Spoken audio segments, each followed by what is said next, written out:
बात linear equation in two variable की और टाइम और डिस्टेंस वाले क्वेश्चन आपको परेशान ना करे, ऐसा हो नहीं सकता। लेकिन इसी प्रॉब्लम को दूर करने के लिए आज की जो वीडियो है उन्हीं क्वेश्चन बेस होने वाले। हेलो, मैं चमदैया लेके आया हूँ क्लास 10th का एक कंप्लीट सीरीज, जिसमें अपन बात करेंगे जीरो से हीरो की। तो आज की जो अपनी सीरीज है वो होने वाली है टाइम एंड डिस्टेंस बेस्ड क्वेश्चनों की। तो आपको वीडियो को पूरा देखना है, स्किप नहीं करना है। मेरा दावा है कि इस वीडियो के बाद आपको इस क्वेश्चन में कभी भी आपको प्रॉब्लम होने वाली नहीं है। तो लेट्स बी स्टार्ट। अपनी जो फर्स्ट प्रॉब्लम है वो होने वाली है area based problem.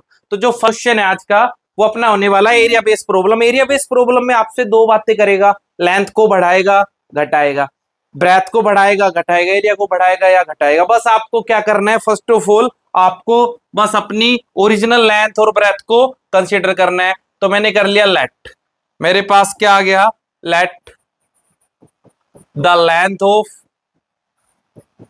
Rectangle. Rectangle की लेंथ कितनी हो गई, रेक्टेंगल की लेंथ मेरे पास मैंने मान ली एक्स मीटर हो गई है या सेंटीमीटर है, एक्स यूनिट हो गई। ठीक है, कितना यूनिट हो गई भाई, एक्स यूनिट। और ब्रेथ ऑफ रेक्टेंगल ये मेरे पास आ गई वाई यूनिट। क्लियर है। अब देखो एरिया की बात करूं तो एरिया क्या होता है, length multiply breath, length multiply breath. तो अगर एरिया को मैं ए से डिनोट करूं तो ये मेरा होने वाला क्या था, एक्स इंटू वाई।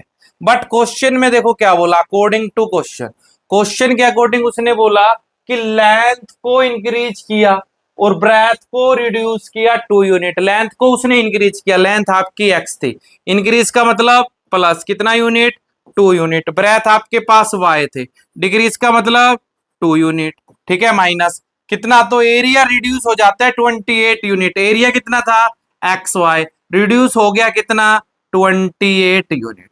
क्लियर है। बस एक एक लाइन को समझना अपने को। अब देखो इन दोनों की मल्टीप्लाई करेंगे तो क्या आ गया, एक्स की मल्टीप्लाई वाई माइनस 2 से प्लस 2 की मल्टीप्लाई वाई माइनस 2 से एक्स वाई माइनस का 28। सोल्व किया, एक्स को वाई से सोल्व करूंगा, एक्स वाई माइनस का 2x प्लस का 2y minus 4, x y minus 28, x y से एक्स वाई कैंसिल हो गया, आपके पास क्या बचा, माइनस का 2x प्लस 2y माइनस का 4 उधर जाके प्लस का 4। और इसको सिंप्लीफाई करोगे तो आपके पास आया 2 मैंने कॉमन लिया, minus x plus y is equal to minus का कितना था ये, माइनस का 24, सॉरी माइनस का कितना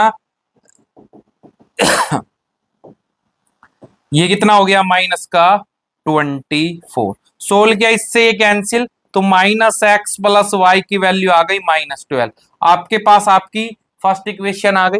सेकंड में देखो क्या कहता है the length is reduce by 1 unit and breadth is increasing by 2 unit. Length आपकी एक्स थी, रिड्यूस का मतलब माइनस किया, ब्रेथ आपकी वाई थी, इंक्रीज का मतलब प्लस किया।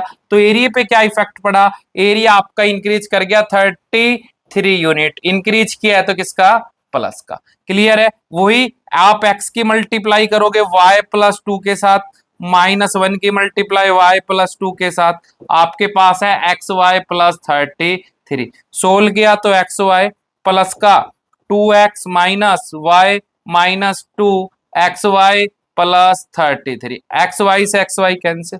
सोल्व करेंगे तो कितना आया, 2x minus y is equal to 33, minus का उधर जाके किसका हो जाएगा, प्लस का, कितना आ गया 35। सेकंड इक्वेशन आ गई अपने पास, फर्स्ट और सेकंड इक्वेशन हो गई।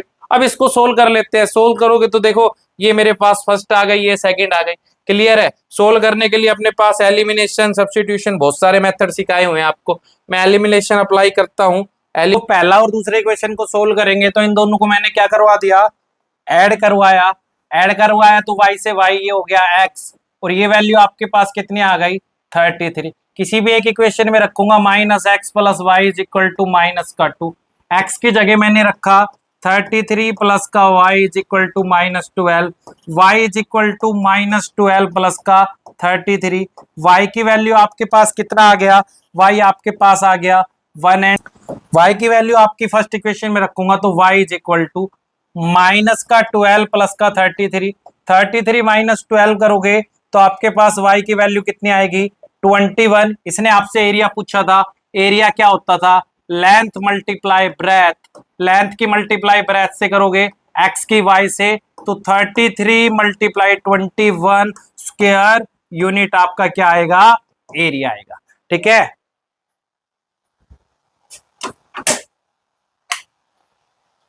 चिंटू दूसरी लाइट खोलिए। देखो क्वेश्चन क्या कहता है, half of the perimeter of a rectangular garden, rectangular garden की पैरामीटर का half, whose length is 4 metre more than is breadth, जिसकी लेंथ ब्रेथ से कितना ज्यादा हो, 4 ज्यादा हो। तो मैंने आपको क्या कहा, मैंने आपको कहा कि दो चीजें तो सिंपल मान ली, ओरिजिनल लेंथ एंड ब्रेथ। तो मैंने क्या मान लिया, लेंथ ऑफ रेक्टेंगल, रेक्टेंगल की लेंथ कितनी आ गई लेंथ ऑफ रेक्टेंगल, ये मेरे पास आ गई x यूनिट, या मीटर है तो मीटर, और ब्रेथ कितनी आ गई, breadth of rectangle, breadth of rectangle आ गई y मीटर। क्लियर है। उसके बाद अकॉर्डिंग टू क्वेश्चन, देखो क्वेश्चन में क्या बोला, उसने ये बोला whose length is 4 more than is breadth, length breadth से कितनी ज्यादा है, 4 ज्यादा है। तो लेंथ का मतलब x, ब्रेथ कितना y, और कितना ज्यादा है 4, x minus y is equal to 4। First equation आ गई। सेकंड में उसने बोला उस the parameter, half of parameter. तो देखो पेरीमीटर ऑफ रेक्टेंगल का फॉर्मूला क्या होगा, perimeter of rectangle, perimeter of rectangle का फॉर्मूला होता है 2 लेंथ प्लस ब्रेथ, इसका मतलब 2x प्लस y। क्लियर है। लेकिन इसका हाफ, हाफ का मतलब अपोन में 2। क्लियर है। किसके इक्वल है वो, 36 के। सोल्व किया तो इससे ये cancel, x plus y is equal to 36। Second आ गई, दोनों इक्वेशन को ले लेते हैं। तो from equation first and second, first और सेकेंड इक्वेशन से मैं बात करूंगा। फर्स्ट का नाम है x minus y is equal to 4, second का नाम है x plus y is equal to 36। दोनों को ऐड करोगे तो y से y cancel, 2x is equal to 40, x आपके पास कितना आ गया 20, x की वैल्यू कितनी आ गई 20 मीटर। x की वैल्यू इन दोनों इक्वेशन में किसी में पुट करते हैं तो ये क्या था, x minus y is equal to 4, 20 minus y is equal to 4, minus y 4 minus 20 minus y minus का 16, वाई की वैल्यू कितनी आ गई 16। इसका मतलब ये कितना है, ये आपके पास 20 मीटर है और ये आपके पास 16 मीटर है, जो कि क्वेश्चन में आपसे पूछा था। Next question, next question time and distance. देखो टाइम एंड डिस्टेंस के क्वेश्चन है ना, बहुत इंपॉर्टेंट क्वेश्चन है। और ये जो डाउन स्ट्रीम अपस्ट्रीम का है, ये तो सीबीएसई का फेवरेट क्वेश्चन है, ये मान के चलो आप। एग्जाम में 101% आने वाले क्वेश्चन है ये। तो ऐसे टाइप के क्वेश्चन को आपको बहुत अच्छा करना है। अब देखो इनको करना कैसा है, एक boat goes 30 kilometre upstream and 44 kilometre downstream. देखो दो पॉइंट पे बात करेगा, एक पॉइंट होता है अपने पास अपस्ट्रीम, दूसरा होगा downstream, in the total 10 hour. ठीक है, टाइम का कुछ मतलब नहीं। उसके बाद कहता है also goes 40 kilometre upstream 55 kilometre downstream in total 33 hours. कहते हैं the speed of stream is. अब देखो स्ट्रीम है ना आपके पास दो टाइप की होगी, क्या तो स्टिल वाटर की बात कर रहा है वो, क्लियर है, या फिर वो करंट की बात करेगा या स्ट्रीम की बात करेगा। एक ही वर्ड है इन दोनों का मतलब, दो चीजों की बात करेगा, क्या तो स्टिल वाटर जब पानी रुका हुआ है कोई उसमें मूवमेंट नहीं है, या फिर वो करंट की बात कर रहा है जब पानी बह रहा है। तो मैंने क्या मान लिया, मैंने स्टीम की दो स्पीड मान ली। Let the speed of still water है, तो ये मेरे पास क्या आ गई x kilometre per hour, x kilometre per hour, क्योंकि वो पर आवर में ही है। ठीक है, और द स्पीड ऑफ स्ट्रीम या स्ट्रीम वाटर, ये मेरे पास क्या आ गया y किलोमीटर पर आवर। ठीक है, जब पानी रुका हुआ है तो x किलोमीटर उसकी स्पीड है, जब पानी करंट में है चल रहा है तो y किलोमीटर है। अब देखो दो कॉन्सेप्ट को याद रखना है, डाउनस्ट्रीम और अपस्ट्रीम, डाउनस्ट्रीम और अपस्ट्रीम। डाउनस्ट्रीम का मतलब क्या होता है, पानी इधर बह रहा है मैं भी इधर ही जा रहा हूं। ठीक है, पानी जिधर बह रहा है मैं भी उधर जा रहा हूं, तो मेरी स्पीड क्या होगी, इंक्रीज होगी। क्या होगी, मेरी स्पीड इंक्रीज होगी। और इंक्रीज का मतलब इन दोनों का क्या होगा, प्लस होगा। इन दोनों का क्या होगा, प्लस होगा। तो क्या हो गया, the speed of boat in, the speed of boat in downstream. Downstream में क्या होगा, डाउनस्ट्रीम में उसकी स्पीड इन दोनों स्पीड का क्या होगा, प्लस होगा। देखो ये आप नॉर्मल है, अगर अपन कहीं पे तैरते हैं, ठीक है, नदी में तैर रहे हो या फिर आप कहीं भी तैर, तो क्या होगा, जिधर आपका पानी बह रहा है ना, आप उधर जाओगे तो आपकी स्पीड इंक्रीज होगी, ठीक है। और अगर बात करें the speed of boat, the speed of boat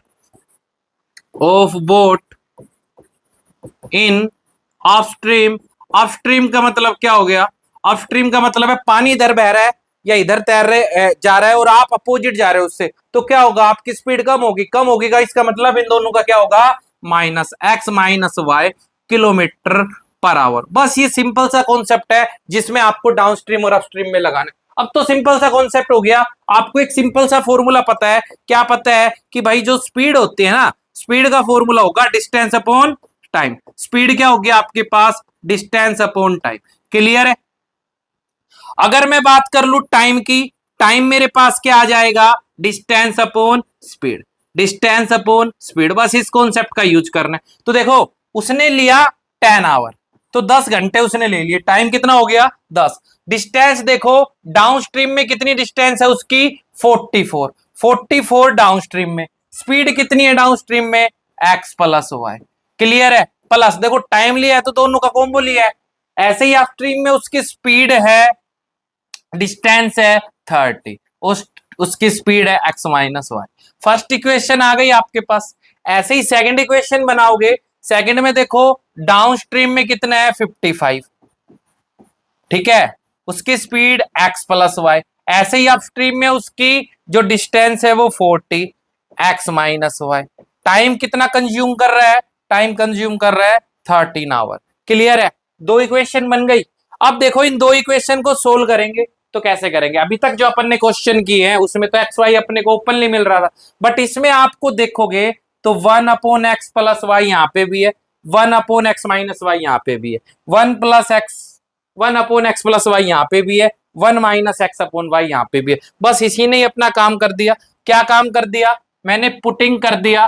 क्या पुटिंग करूंगा कि मेरा जो 1/x प्लस वाई है ना, वो तो u को डिनोट करेगा, 1/x माइनस वाई होगा ना, वो किसको यू करेगा डिनोट, b को। तो from equation first and second, first और सेकंड इक्वेशन से क्या होगा, फर्स्ट और सेकंड इक्वेशन से मेरे पास होगा, फर्स्ट में क्या था मेरे पास, फर्स्ट इक्वेशन ये थी कि आपने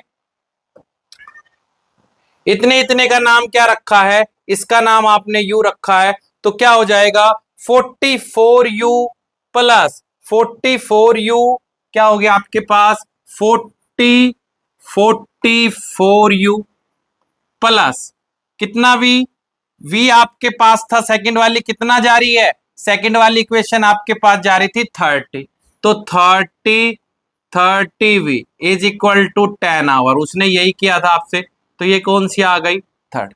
क्लियर है। ऐसे ही जो इसकी फोर्थ, इसकी सेकंड इक्वेशन थी 55, तो ये क्या हो जाएगा, ये आपके पास हो जाएगा 55u प्लस सेकंड कितना किलोमीटर कवर कर रही थी, सेकंड कवर कर रही थी 40v इज इक्वल टू 30। ये मेरे पास आ गई 4। अब तो मैं इजिली इसको सोल्व आउट कर सकता हूं। इजिली कैसे सोल्व आउट करोगे भाई, देखो अगर u का कोफिशिएंट इक्वल करते हो तो थोड़ा सा इसको करवाना पड़ेगा 55 से, इसको 54 से थोड़ा सा डिफिकल्ट है। बट अगर v का करते हो तो इसको अगर मैं 4 से मल्टीप्लाई करवाऊं और इसको 3 से, तो मेरा काम चल सकता है।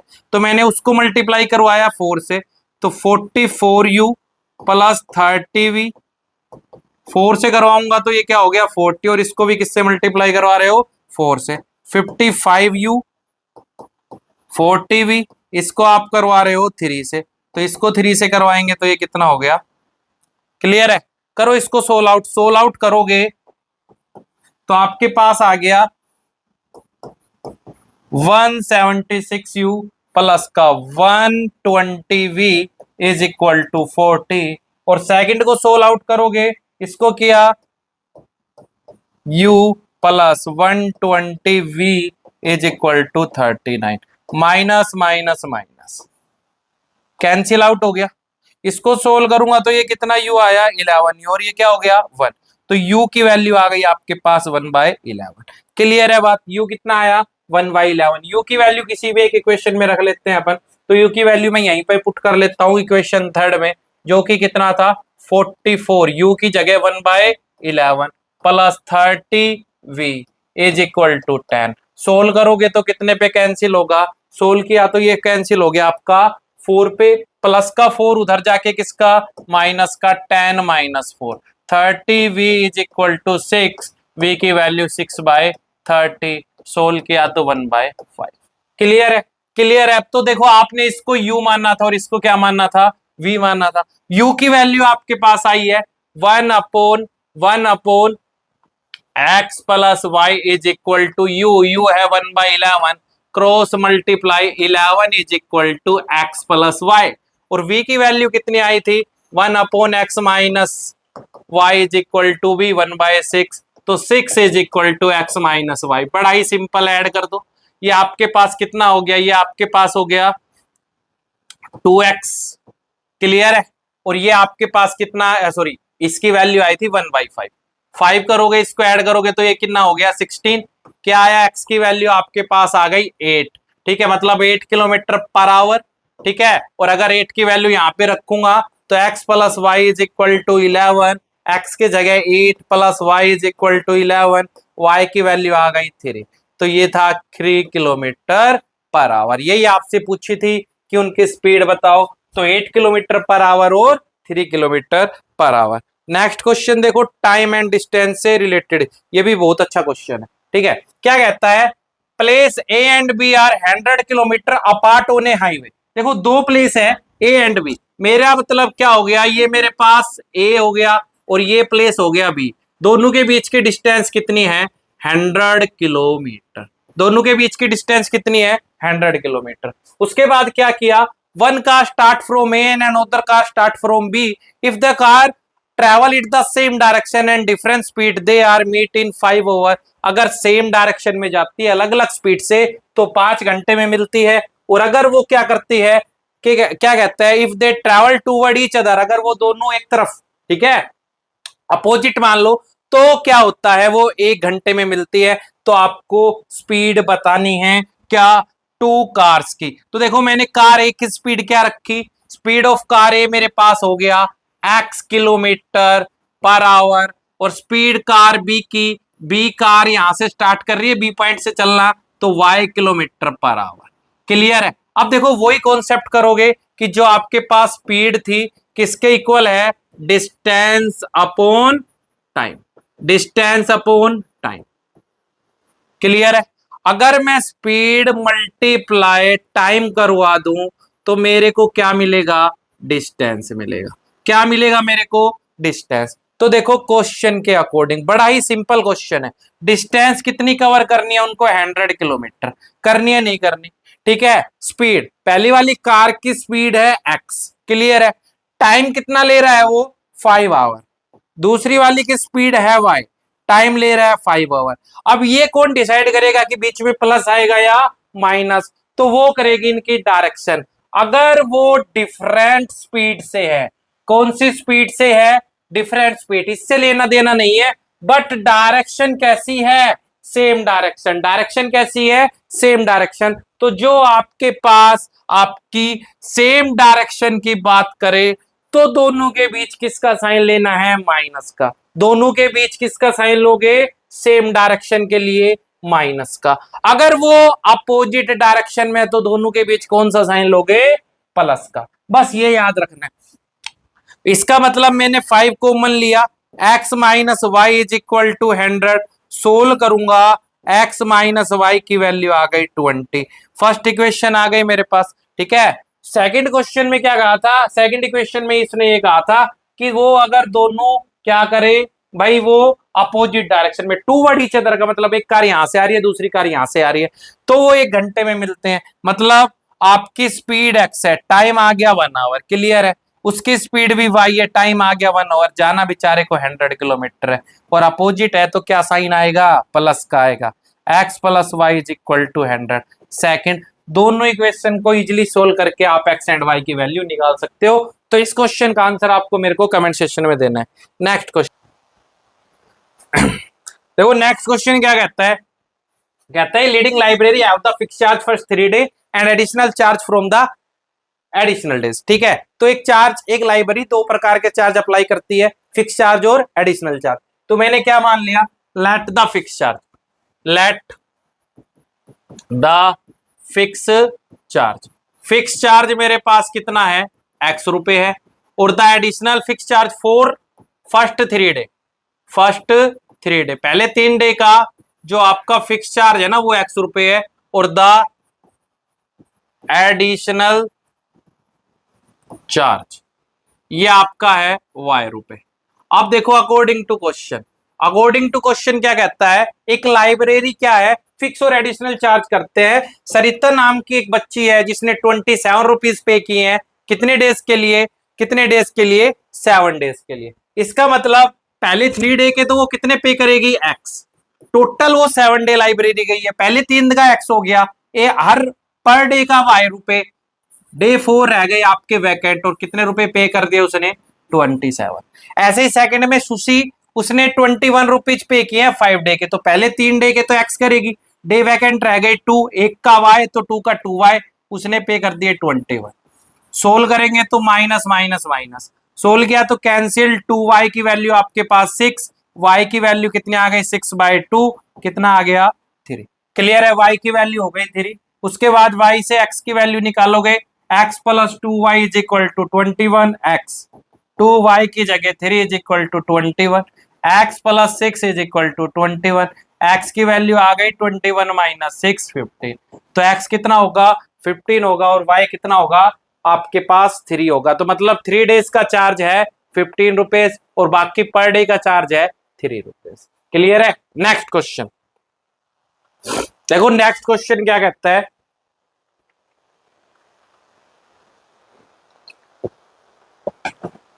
नेक्स्ट क्वेश्चन सीबीएसई 2024 का जो एग्जाम हुआ था उसमें इस टाइप के क्वेश्चन लीनियर इक्वेशन से पूछे गए थे। तो क्या कहता है, कहता है selling A TV at 5% gain and refrigerator 10% gain, A shopkeeper gain 2000 rupees. Clear है। तो मैंने क्या मान लिया, सेलिंग प्राइस मान लिया मैंने, किसका, सेलिंग प्राइस मैंने टीवी का मान लिया x रुपए, तो मैंने क्या मान लिया, selling price of TV, price of TV, TV मेरे पास है x रुपए का, ठीक है भाई, और selling price of refrigerator, refrigerator मेरे पास कितने का है, y रुपए का। अब देखो अकॉर्डिंग टू क्वेश्चन, इस पे कितने परसेंट का प्रॉफिट हुआ उसको, 5%, किस पे, x पे, 10% किस पे हुआ उसको, y पे, और टोटल कितना हो गया उसको, 2000 रुपए। सोल्व करोगे परसेंटेज हटेगा, अपोन में 100, 10 अपोन में 100 इज इक्वल टू 2000। सोल्व किया तो 100 मेरा एलसीएम, 5x प्लस का 10y is equal to 2000। Solve करूंगा 5x 10y is equal to 1 2 3 और 2 इसका 0, और सोल्व किया तो 5 common, x plus 2y is equal to 1 2 3 4 5 0। Clear है। सोल्व करोगे तो ये इससे कितने, 20 पे तो 1 2 3 4, ठीक है। तो मेरे पास क्या आ गई, फर्स्ट इक्वेशन आ गई, x plus 2y is equal to 1 2 3 4, first equation आ गई। सेकंड में देखो, टीवी पे उसको 10% का गेन हो गया, टीवी था x, 10% का उसको गेन हुआ। रेफ्रिजरेटर पे लॉस, लॉस का मतलब माइनस y पे, तो उसको बचते हैं 1500 रुपए। क्लियर है। सोल्व करोगे वही 10/100x minus 5/100y is equal to 1500।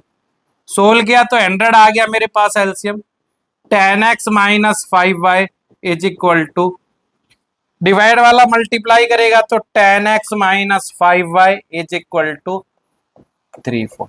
Second, दोनों इक्वेशन को सोल्व आउट करेंगे तो अपने पास किसकी वैल्यू आ जाएगी, x एंड y की, जो कि इस क्वेश्चन में आपसे पूछा है कि सेलिंग प्राइस बताओ टीवी और रेफ्रिजरेटर का।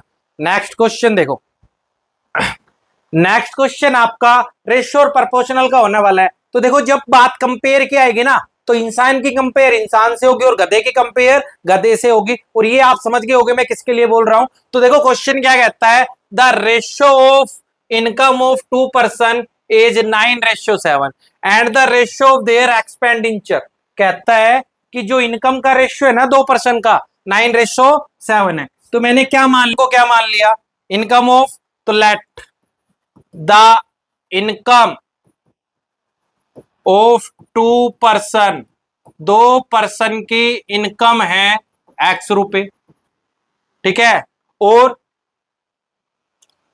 The expenditure of the expenditure मैंने कितना मान लिया, y रुपए। इनकम मेरे पास x हो गई और उनका जो खर्चा है एक्सपेंडिचर वो क्या हो गया, y, अकॉर्डिंग टू क्वेश्चन। अब एक सिंपल सा कॉन्सेप्ट लगाना है, आप कुछ कमाओगे तो उसी में तो क्या करोगे, खर्चा करोगे ना।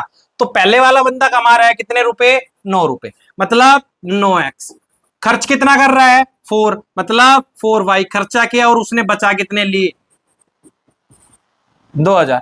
ऐसे ही फर्स्ट वाला की इनकम कितनी है 9x, खर्चा कर रहा है 3y का और कितने रुपए बचा लिए 2। क्लियर है। अब सोल आउट करोगे तो इसको कितने से मल्टीप्लाई 7 से और इनको मल्टीप्लाई कितने से 9 से। सोल्व करते इसको 7 से करेंगे तो कितना आ गया 63x माइनस 7 से क्या तो 24y और 7 2 जा 40। क्लियर है। 9 से करोगे तो 63x, 9 3 जा 27y इज इक्वल टू 9 से करेंगे तो 18, minus plus minus cancel out, minus y is equal to minus का 4000, y की वैल्यू कितनी आ गई 4000 रुपए, y कितना आएगा 4000 रुपए। पुट कर दो किसी भी एक इक्वेशन में पुट करेंगे तो 9x माइनस 4y, y की जगह 4000 इज इक्वल टू 2000। ये आपके पास कितना हो गया 16, तो 16000 उधर जाके किसका होगा प्लस का। 9x की वैल्यू आ गई 18000, सोल्व किया तो x की वैल्यू आ गई आपके पास 2000।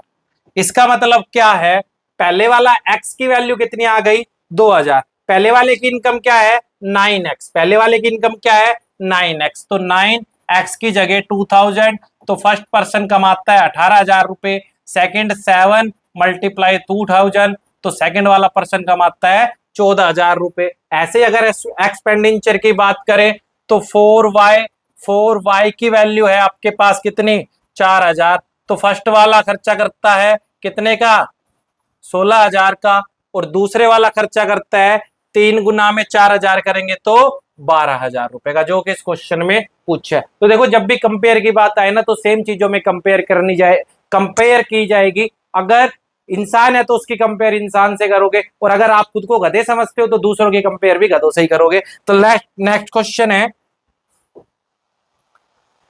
The angle of a triangle are in x y and 40। देखो एंगल है ट्रायंगल के एक्स वाई और 40, the difference between x and y is 30। अब देखो मेरे को ये पता है sum of angle in a triangle, मतलब एक एंगल एक्स है, दूसरा वाई है, तीसरा 40 है और टोटल सम कितना होता है ट्रायंगल के एंगल का 180। तो एक्स प्लस वाई की वैल्यू कितनी आ गई 180 माइनस 40, एक्स प्लस वाई की वैल्यू आ गई मेरे पास 140।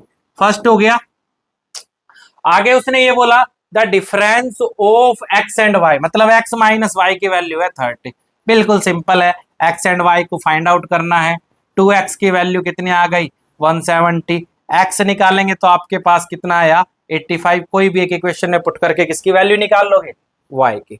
नेक्स्ट क्वेश्चन कहता ही नहीं ट्रायंगल, ये अच्छा क्वेश्चन है, angle C thrice of angle B twice of angle A plus B, तो आपको फाइंड एंगल करने हैं। वही सिंपल सा कॉन्सेप्ट, मेरे को ये पता है एंगल A B और C, अगर मैं इनको ऐड करूंगा तो मेरे पास आंसर कितना आएगा 180। क्लियर है। अब देखो मैं A एंगल को एज इट इज रखता हूं, क्लियर है, B को एज इट इज रखता हूं, बट मेरे को ये मालूम है एंगल C है ना थ्राइस ऑफ एंगल B है या नहीं है। भाई क्वेश्चन में खुद कहा है angle C is equal to thrice of angle B। Clear है।